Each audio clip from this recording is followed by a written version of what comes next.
प्रिय विद्यार्थियों, स्नातक द्वितीय वर्ष के द्वितीय प्रश्न पत्र के इस ऑनलाइन कक्षा में आप सभी का पुनः स्वागत है। आज का हमारा अध्ययन बिंदु है राष्ट्रीय एकीकरण क्या है और उससे जुड़ी हुई समस्या। प्रिय विद्यार्थियों, जैसा कि आप सब जानते हो,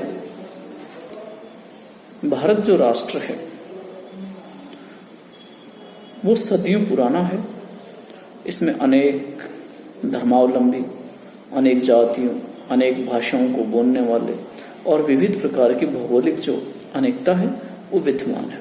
लेकिन फिर भी सदियों से इस राष्ट्र में एकता विद्यमान रही है, चाहे वो सांस्कृतिक रही हो, चाहे भावनात्मक रही हो, चाहे राजनीतिक, किसी न किसी रूप में एकता विद्यमान रही है।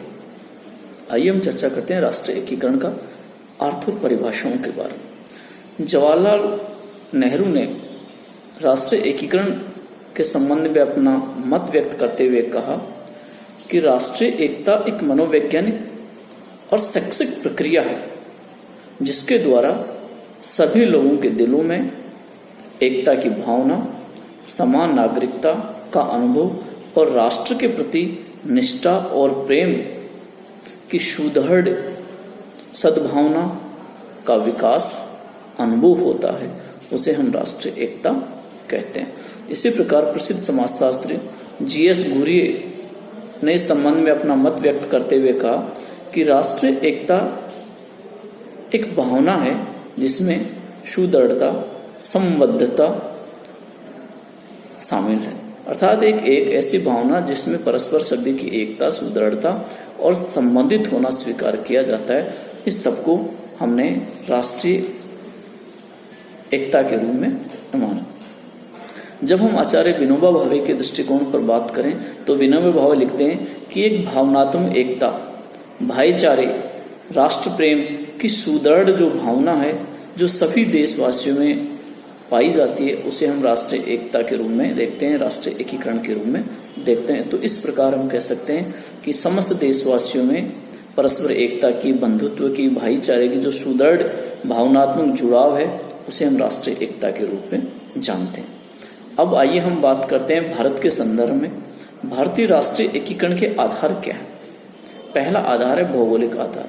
यद्यपि भारत भूमि विशाल भौगोलिक क्षेत्र में फैली हुई है, उत्तर में हिमालय, दक्षिण में हिंद महासागर, पूर्व में नदियां और पहाड़ियों का क्षेत्र, मध्य में गंगा का मैदान, तो पश्चिम में राजस्थान का रेगिस्तान। लेकिन इसके बावजूद हमारी भौगोलिक एकता विद्यमान है।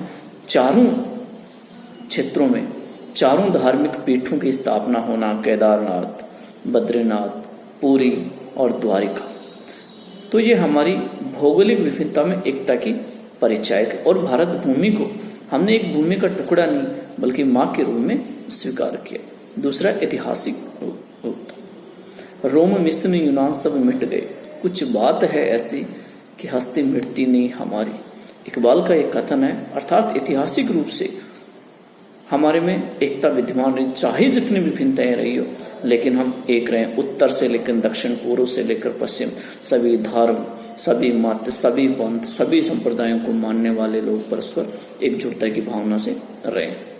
अगली है सामाजिक और सांस्कृतिक एकता। हमारे यहाँ अनेक धर्म, संप्रदाय, भाषा, बोलियां, खान पान, पहनावे की बहुत सी विविधताएं, लेकिन फिर भी पुनर्जन्म, अध्यात्म, कर्म, पुरुषार्थ, धर्म की जो हमारी व्यवस्थाएं हैं उसमें सब में कहीं ना कहीं एकता की भावना संजोई हुई है। धार्मिक एकता, हिंदू, मुस्लिम, सिख, जैन, ईसाई, पारसी सब धर्मों के निवासी भारत में निवास करते हैं, लेकिन फिर भी धर्मनिरपेक्ष भारत की जो अवधारणा है वो हम सबको एकता में संजोई है।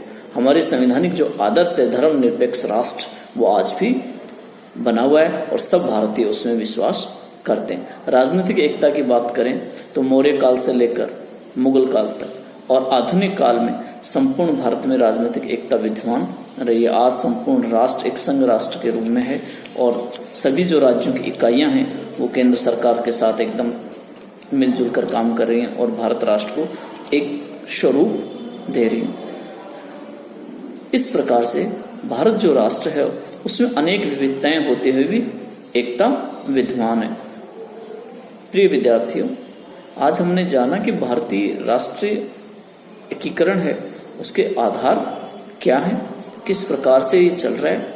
मैं समझता हूं कि आप निश्चित रूप से इससे लाभान्वित होंगे। धन्यवाद। अगले हमारे व्याख्यान में पुनः इसी क्रम में हम और चर्चा करेंगे। धन्यवाद।